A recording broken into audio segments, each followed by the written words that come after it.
be there until you get there. So once you get there, you know, give them a heads up. And then Tanya Nika is at the hospital. She's going to shadow the family. The first thing I knew was that it was an 8-year-old boy who had been killed with his mother, which is horrible enough.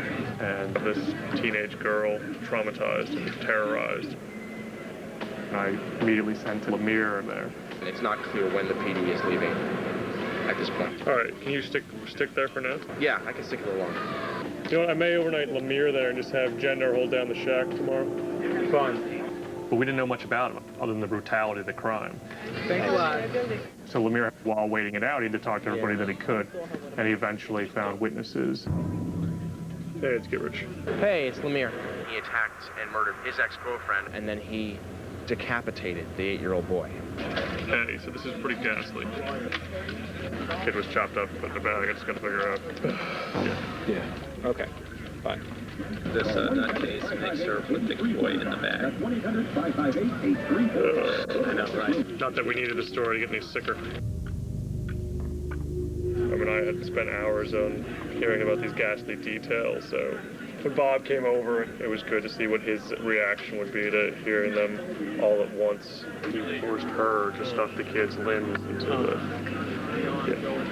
How much of that are you going to put in? I was going to put it all in, but do you want me to not put it all in? Hey, I don't think you want to do this. I mean, there's a way to phrase it without doing it, isn't it? Yeah, I can. It's a horrific story. To find a way to present it that's compelling, but not repulsive. There was some of the kids' quotes. One of them was just a little too loaded, and I took it out. Okay. You don't want to seem like you're exploiting a child's death. You want to tell the news, but you don't want to do it in a sensationalistic way. Like, oh, slash wounds. Yeah, so why don't you take that out? Because that was the beginning of the story, so. We began the story with the girl calling for help, not saying this kid was decapitated in the first 3 words of the story. She plays dead, and she calls 911, and she gets them there. You know when you read that, you know, she survived to tell the tale. And that just gives you a glimmer of hope in this horrible, horrific scene. Okay. All right, we're cooking.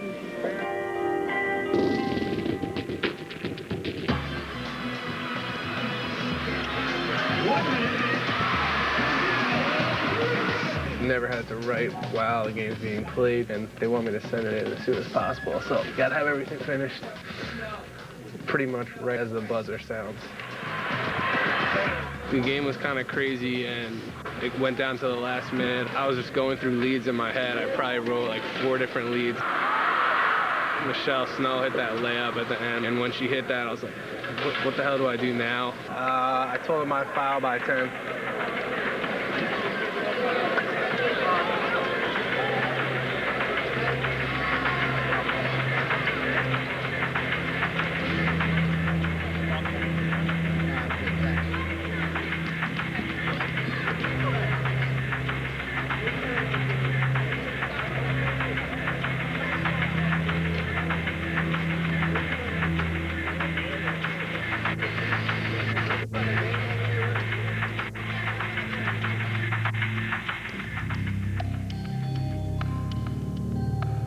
Right now, if The it same way goes we to went the to. front page right now, it's going to say Machete Monsters. What do you think? Do you think we should do this? As opposed to what? Well, I don't know. We've got a front page of horror, boat horror, bloody machete monsters. It's hard to say. It depends what else you have. It depends what kind of tone you're trying to set in the paper. In this city, or any big city, you can give people an unrelenting diet of tragedy. You don't want to do that.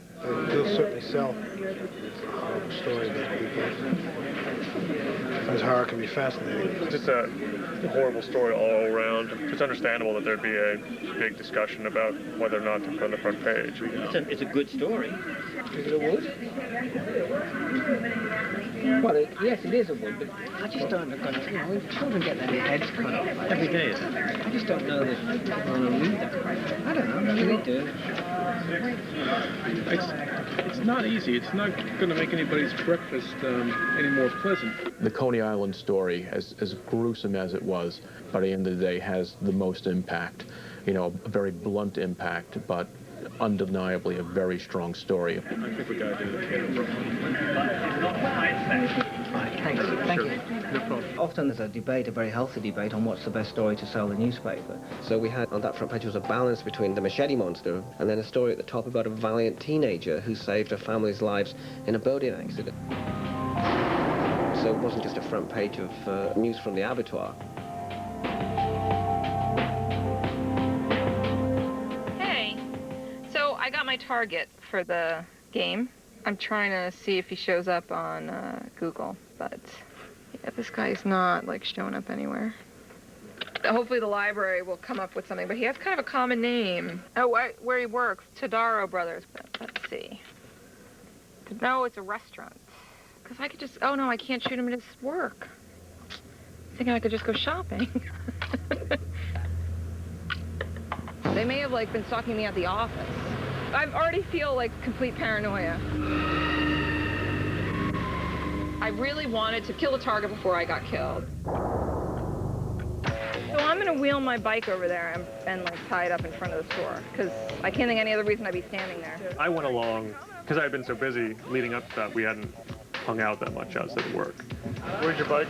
It's right there. I went down there when it was closing time, and I just pretended like I was waiting for the bus. I was trying to be really stealthy. And he was on a bicycle, and he was kind of riding slowly next to his buddies. And I just thought, I'm just going to shoot him in the back with my water pistol and see what happens. And so I walked up to him, and I shot him 3 times in the back. Oh, that was I must have been looking back behind me at least 20, 30 times before I got... I didn't look like an assassin, You didn't look right? suspicious, no. Now I feel really jazzed. Like, it might not just be a story. I might be really good at this. I, like, want to call people and, like, brag. Hey, I made my first kill. I have to call Maria. I'm joining the CIA. It's 4056? Yeah. Yes, your husband helped. It was nerve-wracking. No, I have to kill more people. What happens now? So now, I get his card as a souvenir, and I get his target. Oh, he doesn't look nearly as nice as my other one.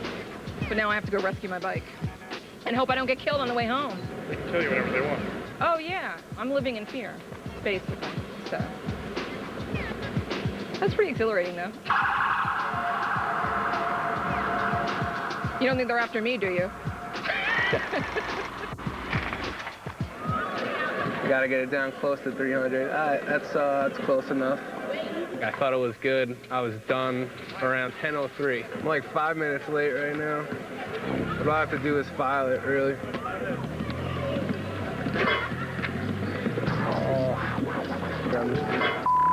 The internet wasn't connected. This is killing me. So it was like 10 after 10. Yeah, I gotta go upstairs. The internet wasn't working. Okay. No, it's not okay.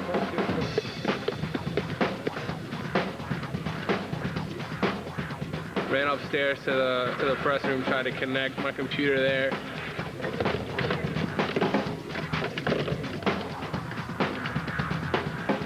That connection also didn't work.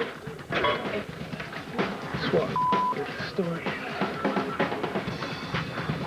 Please. I mean, man, everything done. This is kill myself. That's not working.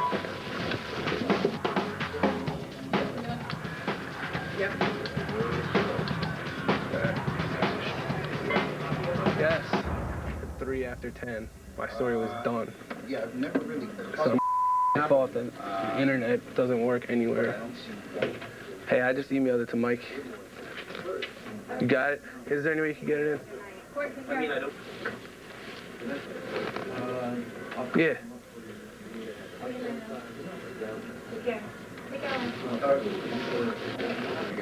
What? Yeah. Yeah. It's too late for this, Ron. It's really embarrassing to miss the first deadline of your first ever deadline story. It just doesn't look good at all. My office is like 2 blocks away. If I had known, I would have just sprinted down there. If I knew I was going to have trouble until like 10:30. Who knows after the blown deadline if I ever get a chance to get sent out again. Project